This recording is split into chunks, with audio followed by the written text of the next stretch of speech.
കേരളത്തിലെ സാധാരണക്കാരായ വിദ്യാർത്ഥികൾക്ക് കേന്ദ്ര സർക്കാർ വിദ്യാഭ്യാസ സ്ഥാപനങ്ങളിൽ പഠിക്കാനുള്ള അവസരം ഒരുക്കുന്നതിൽ കേന്ദ്രീയ വിദ്യാലയങ്ങൾ വഹിക്കുന്ന പങ്ക് നിസ്തുലമാണ്.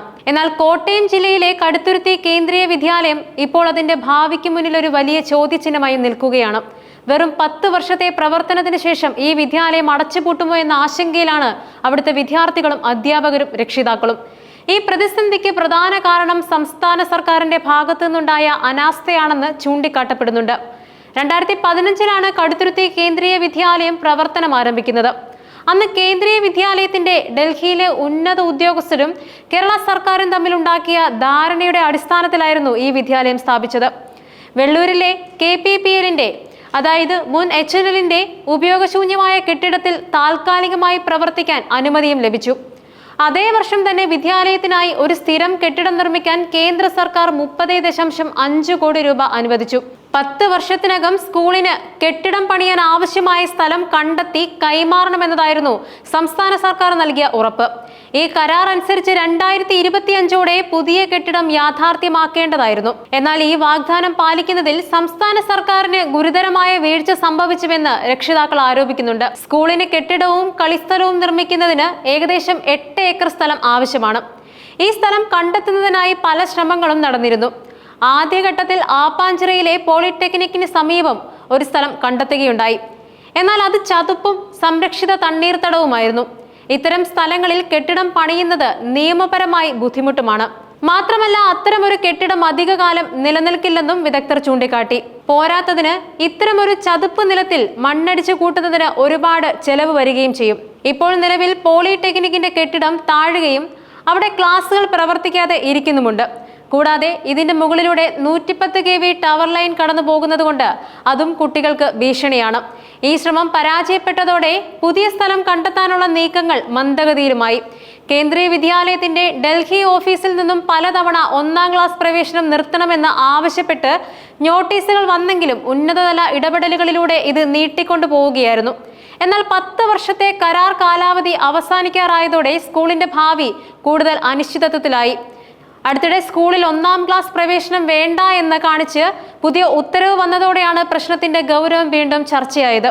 ഇത് സ്കൂൾ അടച്ചുപൂട്ടുന്നതിന്റെ ആദ്യ സൂചനയായാണ് പലരും കാണുന്നത്. നിലവിൽ 480ഓളം വിദ്യാർത്ഥികൾ ഈ സ്കൂളിൽ പഠിക്കുന്നുണ്ട്.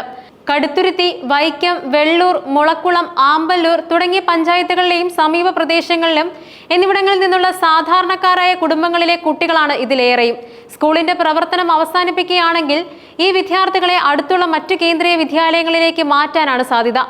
നിലവിൽ കോട്ടയം, വടവാതൂരിലും എറണാകുളത്തുമാണ് മറ്റു കേന്ദ്രീയ വിദ്യാലയങ്ങളുള്ളത്. കടുത്തുരുത്തിയിൽ പഠിക്കുന്ന കുട്ടികളെ സംബന്ധിച്ച് ഇവിടേക്ക് പോകണമെങ്കിൽ 40 കിലോമീറ്ററോളം യാത്ര ചെയ്യേണ്ടി വരും. അതുകൊണ്ട് തന്നെ ഇവിടങ്ങളിലേക്ക് പോയി പഠിക്കുക എന്നത് അപ്രായോഗികമാണ്. യാത്രാക്കൂലി, യാത്രാസമയം, മറ്റ് ചെലവുകൾ എന്നിവയെല്ലാം സാധാരണക്കാരായ കുടുംബങ്ങൾക്ക് താങ്ങാവുന്നതിനും അപ്പുറമാണ്. അതുപോലെ നിലവിലെ സ്കൂളിൽ അടിസ്ഥാന സൗകര്യങ്ങളുടെ കാര്യത്തിലും വലിയ പരിമിതികളുണ്ട്. കമ്പ്യൂട്ടർ ലാബ്, സയൻസ് ലാബ്, വിശാലമായ കളിസ്ഥലം എന്നിവയൊന്നും ഇവിടെയില്ല. ഒരു കേന്ദ്രീയ വിദ്യാലയത്തിന് ആവശ്യമായ എല്ലാ സൗകര്യങ്ങളും ലഭ്യമാക്കണമെങ്കിൽ പുതിയ കെട്ടിടവും സ്ഥലവും അത്യന്താപേക്ഷിതമാണ്. ഈ പ്രശ്നത്തിന് പിന്നിൽ രാഷ്ട്രീയ തർക്കങ്ങളാണെന്ന് രക്ഷിതാക്കൾ ആരോപിക്കുന്നുമുണ്ട്. രക്ഷിതാക്കൾ പലതവണ മുഖ്യമന്ത്രി പിണറായി വിജയൻ, മുൻ MP തോമസ് ചാഴിക്കാടൻ, നിലവിലെ MP ഫ്രാൻസിസ് ജോർജ്, MLA-മാരായ മോൻസ് ജോസഫ്, CK ആശ തുടങ്ങിയവരെ നേരിൽ കണ്ടിരുന്നു. KPPL-ന്റെ കൈവശമുള്ള അധിക സ്ഥലം വിദ്യാലയത്തിനായി ഏറ്റെടുത്താൽ ഈ പ്രശ്നത്തിന് ശാശ്വതമായ പരിഹാരമാവുമെന്നും ഇതിന് രാഷ്ട്രീയ ഇടപെടലുകൾ ആവശ്യമാണെന്നും രക്ഷിതാക്കൾ ചൂണ്ടിക്കാട്ടുന്നുണ്ട്. ഇവിടെ ഏകദേശം 560ഓളം കുട്ടികൾ പഠിക്കുന്നുണ്ട്. അപ്പോൾ നമ്മൾ അന്ന് 2014-ൽ നമ്മുടെ ഒരു പേരൻസ് അസോസിയേഷൻ രൂപീകരിക്കുകയും നമ്മളിവിടെ പഞ്ചായത്തും അതുപോലെ തന്നെ MLA-ഒക്കെ ആയിട്ട് ബന്ധപ്പെട്ട് ഇതിൻ്റെ ഒരു പ്രവർത്തനമായിട്ട് മുന്നോട്ട് പോയിട്ടുണ്ട്. അപ്പോൾ ഈ സ്കൂള് തുടങ്ങിയത് 2014-15 കാലഘട്ടങ്ങളിൽ കടുത്തുരുത്തിയിലാണ് ഇതിലാണത് വന്നിരുന്നത്. ആ സമയത്ത് 2-3 വർഷം കഴിഞ്ഞപ്പോൾ അവിടെ സ്ഥലമെടുക്കുകയും നമ്മുടെ കടുത്തുരുത്തി ആപ്പാഞ്ചിറയിൽ സ്ഥലമെടുക്കുകയും 8 ഏക്കർ ഭൂമി ഗവൺമെൻറ് അനുവദിക്കുകയും അതിനുശേഷം അത് തണ്ണീർത്തടമായിട്ടും അതുപോലെ തന്നെ അതിൻ്റെ മേളിലൊരു ടവർ ലൈൻ പോയിക്കുന്നതുകൊണ്ട് നമ്മുടെ കേന്ദ്ര സംഘം വന്ന് 2018-ൽ നോക്കി അത് അവിടെ സാധ്യമാവില്ല എന്ന് പറഞ്ഞ് റിപ്പോർട്ട് പോയിട്ടുണ്ടാകും. അതിനുശേഷം നമ്മൾ 8-9 കൊല്ലം കഴിഞ്ഞിട്ടാണ് ഈ നമ്മുടെ സ്കൂളിൻ്റെ കേന്ദ്ര സംഘം നമ്മുടെ ഈ സ്കൂൾ അടച്ചുപൂട്ടുന്നൊരു സാഹചര്യത്തിലേക്ക് വന്നത്. അപ്പം 2024-ന് ശേഷം നമ്മൾ നമ്മുടെ ഇവിടുത്തെ MLA-യും അതുപോലെ ഇപ്പോൾ ഈ സ്കൂൾ ഇവിടെ നിലനിൽക്കുന്നത് വെള്ളൂർ പഴയ HL-ആയിരുന്ന ഇപ്പോൾ KPPL-ആയിട്ട് പ്രവർത്തിക്കുന്ന അതിൻ്റെ പഴയ CRPF-ൻ്റെ ക്വാർട്ടേഴ്സിലാണ്. അതിന് ഏകദേശം 45 വർഷത്തോളം പഴക്കമുള്ള സ്കൂളിലാണ് ഈ സ്കൂൾ കുട്ടികൾ ഇപ്പോൾ വർക്ക് ചെയ്ത് മുമ്പോട്ട് പോയിക്കൊണ്ടിരിക്കുന്നത്. ഈ ഒരു സാഹചര്യത്തിൽ നമ്മളെ ഈ സ്കൂളിൻ്റെ കെട്ടിടവുമായി ബന്ധപ്പെട്ടുമൊക്കെ ഒത്തിരിയേറെ പ്രശ്നങ്ങളുണ്ട്. വളരെയേറെ ശോചനീയമായ അവസ്ഥയിലാണ് ഇപ്പോൾ മുന്നോട്ട് പോകുന്നത്. ഈ ഒരു സാഹചര്യത്തിലും കൂടിയാണ് ഈ സ്കൂൾ നിർത്തലാക്കുമെന്ന് പറഞ്ഞ് ഇപ്പോൾ കേന്ദ്രത്തിൽ നിന്നുള്ള ഒരു ഇതോട് വന്നിരിക്കുന്നത്. നമ്മൾ അതിനുശേഷം 2024 മുതൽ നമ്മുടെ MLA-യുമായി ബന്ധപ്പെട്ടും അതുപോലെ തന്നെ മുഖ്യമന്ത്രി, അതുപോലെ തന്നെ പല റവന്യൂ മന്ത്രി, അതുപോലെ തന്നെ വാസ്തവ മിനിസ്റ്റർ, അദ്ദേഹത്തിനെയൊക്കെ നമ്മൾ പോയി കണ്ടിട്ടുണ്ട്. അപ്പോൾ കൂടാതെ തന്നെ ഇതിനൊരു നമ്മുടെ ഈ സ്കൂളുമായി ബന്ധപ്പെട്ടൊരു ഫയൽ ഓൾറെഡി മുന്നോട്ട് പോയിട്ടുണ്ട്. ആ ഫയൽ മുന്നോട്ട് പോകുന്നതെന്ന് വെച്ച് കഴിഞ്ഞാൽ ഇപ്പോൾ നിലവിൽ ഇവിടെ ഈ പഴയ HL-ആയിരുന്ന അതായത് സംസ്ഥാന സർക്കാർ ഏറ്റെടുക്കുന്ന KPPL-ൻ്റെ ഒരു ഭൂമി ഇവിടെ തൊട്ടടുത്തുണ്ട്. അതായത് KPPL-ൻ്റെ ലാൻഡുമായി ബന്ധപ്പെട്ട് നേരത്തെ തന്നെ ഇവിടെ ഒരു 700 ഏക്കർ ഭൂമി സംസ്ഥാന സർക്കാർക്ക് ഇൻഫ്ര മുഖേന മേടിച്ച് ഇവിടെ കൈവശത്തിലായിരിക്കുന്ന ഒരു സാഹചര്യം ഇപ്പോൾ നിലവിലുണ്ട്. അപ്പോൾ ഇവിടെ നമുക്ക് അറിയാൻ കഴിഞ്ഞത് നമ്മുടെ ഈ 700 ഏക്കറിൽ നമ്മുടെ ഇവിടെ റെയിൽവേ സ്റ്റേഷൻ ഉണ്ട്, Vellur Piravom road railway station. ആ റെയിൽവേ സ്റ്റേഷൻ്റെ ട്രാക്കിൻ്റെ അപ്പുറത്തേക്ക് മുഴുവൻ KRL-ഉം ഇപ്പുറത്തെ സൈഡിലേക്ക്, അതായത് നമ്മുടെ ഈ സൈഡിലേക്ക് മുഴുവൻ KPPL-ലുമാണ് നിലവിൽ ഇപ്പോൾ വർക്കിംഗ് ആയിട്ടുണ്ട്. അപ്പം അതിലേക്ക് ഭാവിയിലേക്ക് ഒത്തിരി തന്നെ ആളുകൾ എത്തുകയും വേറെ സാഹചര്യത്തിലേക്ക് ഇത് വ്യവസായ മേഖലയായിട്ട് ഈ ഒരു പ്രദേശം മാറുകയും ചെയ്യും. അപ്പോൾ നമ്മൾ ഈ KPPL-ൻ്റെ ഇങ്ങേയറ്റത്ത് കോട്ടയം ജില്ലയിൽ വൈക്കം താലൂക്കിൽ വില്ലേജിൽ ഏറ്റവും സർവേ നമ്പർ ഏറ്റവും അവസാനമായിട്ട്, അത് വൈക്കം ജില്ലയുടെ ഇങ്ങേയറ്റത്ത് നമ്മുടെ ഈ KPPL ലാൻഡിൻ്റെ മതിലും കഴിഞ്ഞ് നിലവിലൊരു റോഡ് മാർഗമുള്ള അതായത് റോഡ് കഴിഞ്ഞിട്ടുള്ളൊരു സ്ഥലം 5 ഏക്കർ 83 സെൻറ്റ് സ്ഥലമാണ് നമ്മൾ ഗവൺമെൻറ്റിലേക്ക് കൊടുത്തിരിക്കുന്ന ഒരു പ്രപ്പോസൽ. അത് നിലവിൽ ആ പ്രപ്പോസൽ മുന്നോട്ട് പോവുകയും ഗവൺമെൻറ്റിൻ്റെ ഓരോ തലങ്ങൾ വില്ലേജ് മുതൽ താലൂക്ക് അതുപോലെ തന്നെ കളക്ടറേറ്റ് അങ്ങനെ നമ്മുടെ ഗവൺമെൻറ് അതിർത്തിയിലേക്ക് ഈ ഫയൽ മുന്നോട്ട് പോകുന്നു. പക്ഷേ വളരെ കാലമായിട്ട് ഈ ഫയൽ മുന്നോട്ട് പോകുന്നതിൽ വളരെ കാലതാമസം ഉള്ള ഒരു സാഹചര്യമാണ് നിലവിൽ ഇപ്പോൾ ഉള്ളത്.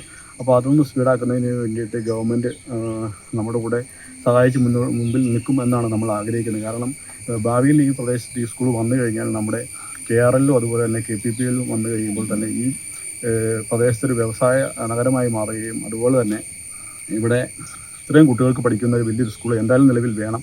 അത്രയും വലിയൊരു വ്യവസായ സ്ഥാപനങ്ങൾ വരുമ്പോൾ അവരുടെ ജീവനക്കാർക്കും അതുപോലെ കുട്ടികൾക്ക് പഠിക്കുവാനൊക്കെ ഒരു സാഹചര്യം ഉണ്ടാകുന്നുണ്ട്. വലിയൊരു സ്കൂളിൻ്റെ സാഹചര്യം ഇപ്പോൾ നിലവിലുണ്ട്.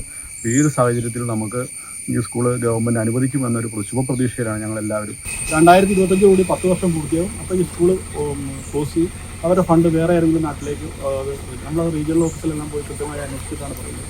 10 വർഷം കഴിയുമ്പോൾ ഈ ഫണ്ട് വേറെ ഇതിലേക്ക് മാറ്റും. നേരെ മറിച്ച് ഇപ്പോൾ നമുക്ക് ഈ ഗവൺമെൻറ് ഈ സ്ഥലം അനുവദിക്കുകയാണെന്നുണ്ടെങ്കിൽ അത് നമുക്ക് MBA-ക്ക് വിട്ട് നമുക്ക് കുറച്ച് സമയം കൂടി കിട്ടി നമുക്ക് ഫണ്ട് ചിലപ്പോൾ പ്രവേശിച്ച് രണ്ടാമത് ചിലപ്പോൾ കൂടുതൽ ഫണ്ട് നമുക്ക് അനുവദിക്കുകയും വലിയൊരു കെട്ടിടം ഇവിടെ സാധ്യമാവുകയും ചെയ്യും.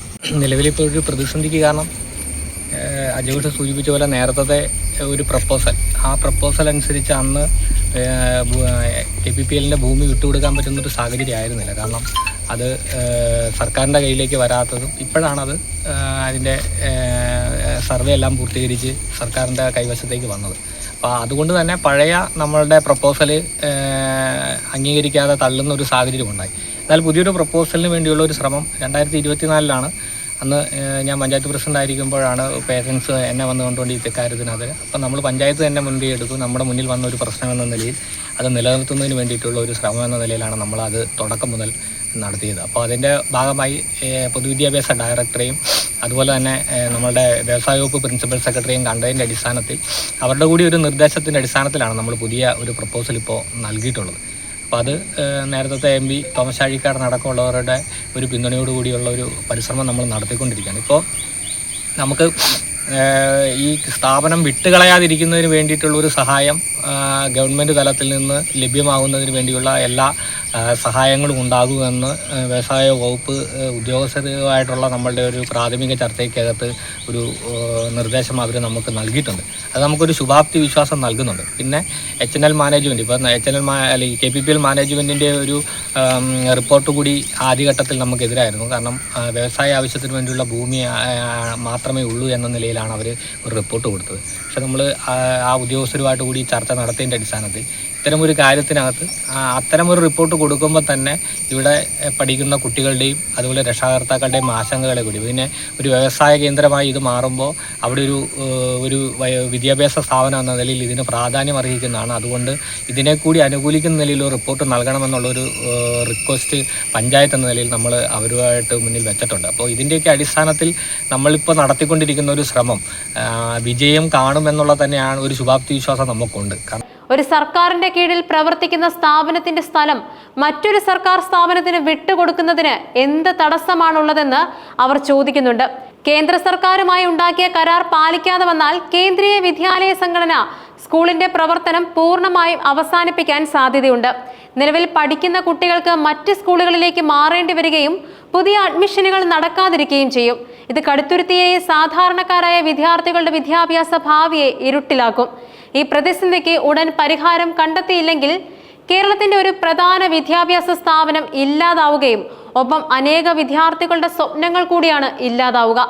അധികാരികളുടെ ശക്തമായ ഇടപെടലിലൂടെ മാത്രമേ ഈ ദുരവസ്ഥയ്ക്കൊരു മാറ്റം വരുത്താൻ സാധിക്കൂ.